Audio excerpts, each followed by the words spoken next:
everyone, and welcome to another episode of Books for Us. Thanks for joining me today. I hope everyone is having a lovely week, getting pumped for Thanksgiving. Uh, so, this will be the very first in a long series of videos about Booker Prize winners. Uh, I'm starting with the very first winner, checking off all the books I haven't read, all the way up to the newest winner at the time I finish this endeavor. So I'm a slow reader, to say the least.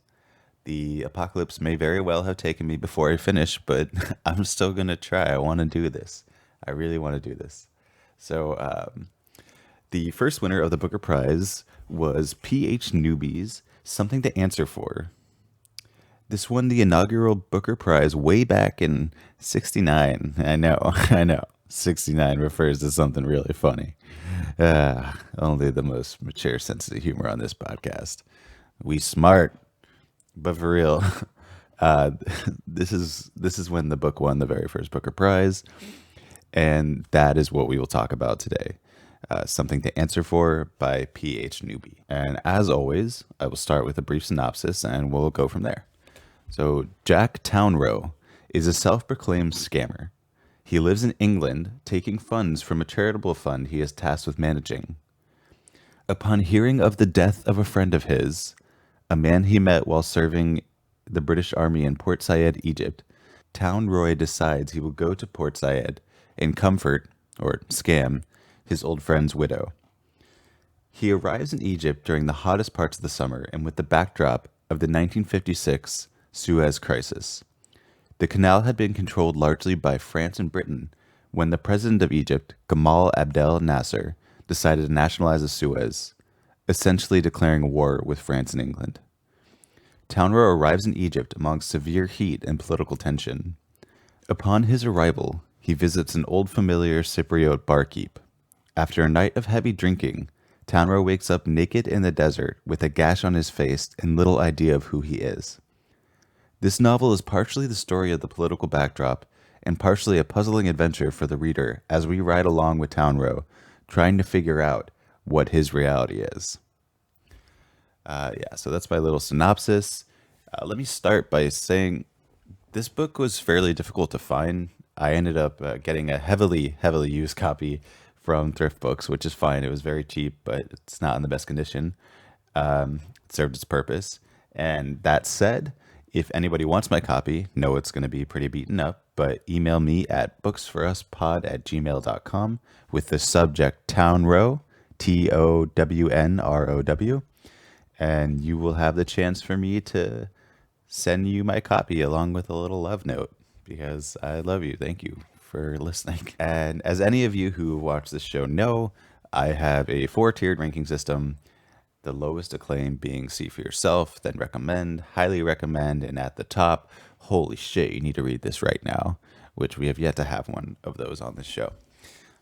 So, and I recently got feedback that, maybe I should be more critical and actually have a more critical rating system, but I like it this way. I don't want to sour anyone's view of something before they've had the chance to read it. Once you read it, then we can discuss it and I can be more candid, but I think, things like Rotten Tomatoes will always give someone a preconceived notion and therefore alter their ability to enjoy it the way they would have if their opinion had been a blank slate.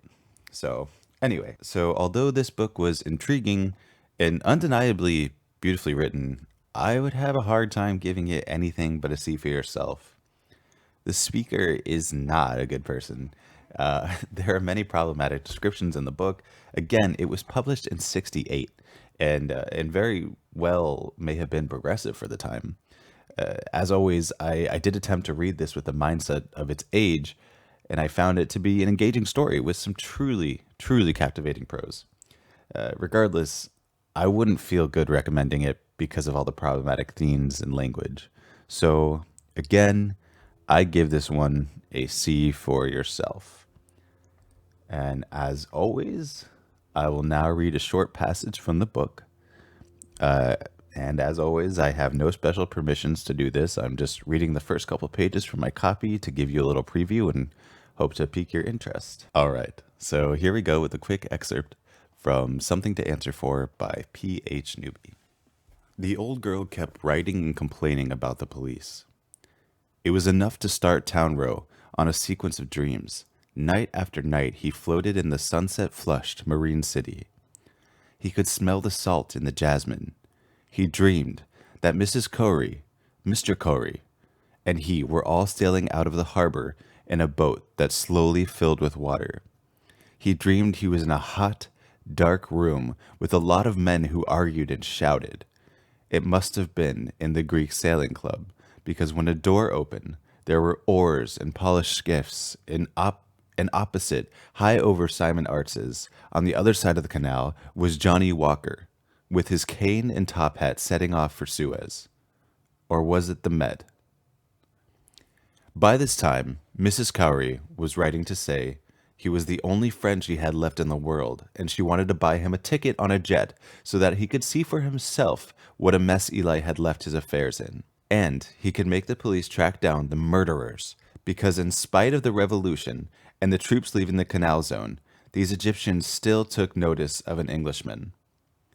She was an old woman. She was at her wits' end in spite of her Lebanese passport. She was Town Row's fellow countrywoman, and really, she had nobody else to turn to. Naturally, he had to laugh. He wrote and explained she wouldn't be able to send him the money because of the currency control.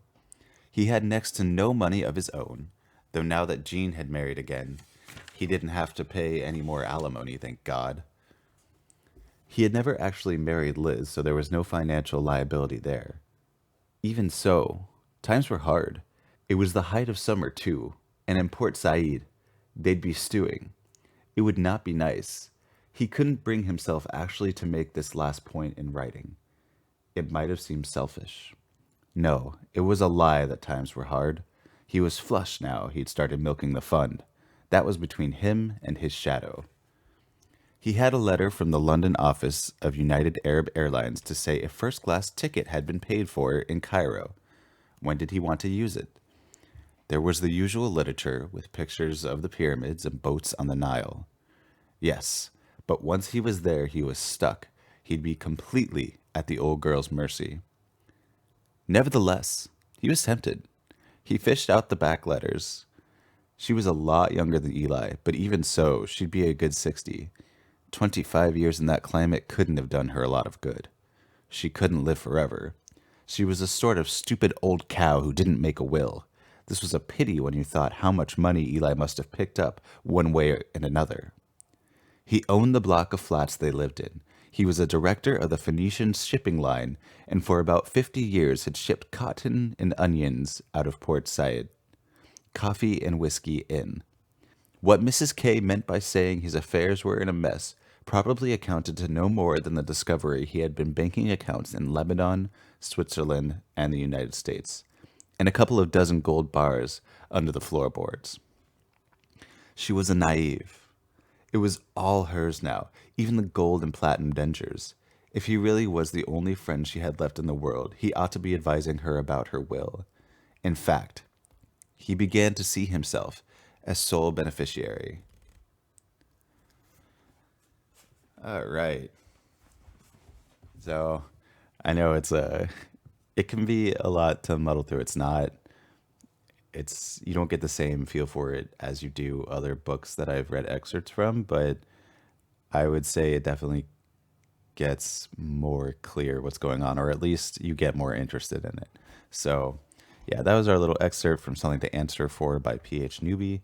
All right, guys, I hope you enjoyed it. Hope you enjoyed story time.